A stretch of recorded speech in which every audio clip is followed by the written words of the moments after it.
NEET की छात्रा से कैब ड्राइवर ने रेप किया और उस रेप से बचने के लिए उससे शादी कर ली। लेकिन जब उस रेप की वजह से जन्मा बच्चा दुनिया में आया तो आरोपी पीड़िता और बच्ची को छोड़कर भाग निकला। इस घटना ने न केवल इंसानियत को शर्मसार किया बल्कि न्याय की उम्मीद का भी गला घोटा है। इस मामले की वजह से अगली बार अगर किसी लड़की की जिंदगी बचाई भी जा सकती है तो वो भी अब नहीं हो सकेगा, इस डर से कि कहीं उसके साथ भी कुछ ऐसा ही ना हो जाए। दरअसल मेलुपुर वाराणसी की रहने वाली प्रिया दिसंबर 2022 में लखनऊ आई थी। नौबस्ता चिन्हट इलाके में किराए का कमरा लेकर नीट की तैयारी किया करती थी। कोचिंग गोमती नगर इलाके में था। वो कोचिंग अक्सर कैब से जाती थी। जुलाई 2023 में उसने एक कैब बुक की। एक दिन कैब लेकर बाराबंकी का रहने वाला आदित्य यादव आया। आदित्य ने अपनी बातों में फंसाकर उसको रोजाना लाने ले जाने की बात कही। रोजाना कैब बुक करने की वजह से लड़की को उसकी बात सही लगी और हाँ भी कर दी। इसके बाद आदित्य लड़की को घर से कोचिंग छोड़ने जाने लगा। इस दौरान दोनों में बातचीत हुई और दोस्ती हो गई। प्रिया ने कार सीखने की इच्छा जाहिर की। इस पर आदित्य ने फ्री में गाड़ी चलानी भी सिखाई। गाड़ी सिखाने के दौरान आदित्य अक्सर प्यार मोहब्बत की बात करता था, लेकिन प्रिया उसे अनदेखा करती रही।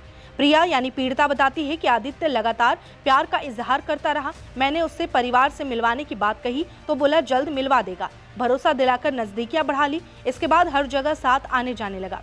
इस दौरान एक दिन बहाने से अपने कमरे में ले गया। चाय में नशीला पदार्थ मिलाकर पिला दिया और मैं बेसुध हो गई। नशे की हालत में उसने शारीरिक संबंध बनाए। जब होश आया तो कुछ समझ नहीं पाई। 1 महीने बाद पता चला कि मैं प्रेग्नेंट हूँ। इस पर आदित्य ने शादी का प्रस्ताव रख दिया, जिसे मैंने भी मान लिया। फिर चंद्रिका देवी मंदिर में हमने शादी कर ली। प्रिया आगे बताती है कि घटना के 1 महीने तक आदित्य उसको कैब से लाता ले जाता रहा। जब उसे मेरी प्रेगनेंसी का पता चला तो फैमिली प्लानिंग की। बोला इस बच्चे को पालेंगे। उसके भरोसे मैं आकर तैयार हो गई। शुरुआत में 5 महीने बाराबंकी में अपने घर पर रह रही थी।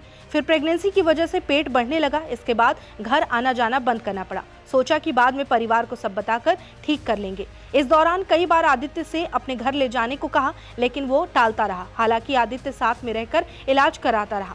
2 फरवरी को निजी अस्पताल में बेटी को जन्म दिया। इसके बाद आदित्य अस्पताल से डिस्चार्ज कराकर रूम पर ले गया। नौबस्ता में 3री मंजिल पर कमरा लेकर रखा। वहां 3 दिन तक साथ रहा। फिर दवा लेने की बात कहकर वो घर से निकला, लेकिन वापस नहीं लौटा। बच्चा और मुझे अपनाने से मना कर दिया। मोबाइल पर कांटेक्ट करने का प्रयास किया, लेकिन स्विच ऑफ आया। कई बार प्रयास करने के बाद उसने अपनाने से मना कर दिया। बच्चे का हवाला देकर वापस बुलाया तो कहने लगा कि तुम पत्नी नहीं हो, अपनी बेटी के साथ जाकर मर जाओ। फिर अपना मोबाइल स्विच ऑफ कर दिया। इसके बाद पुलिस के पास शिकायत की।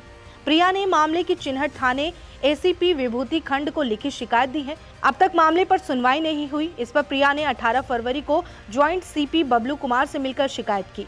उनसे मामले में कार्रवाई की मांग भी की। उन्होंने मामले में उचित कार्रवाई का आश्वासन दिया है।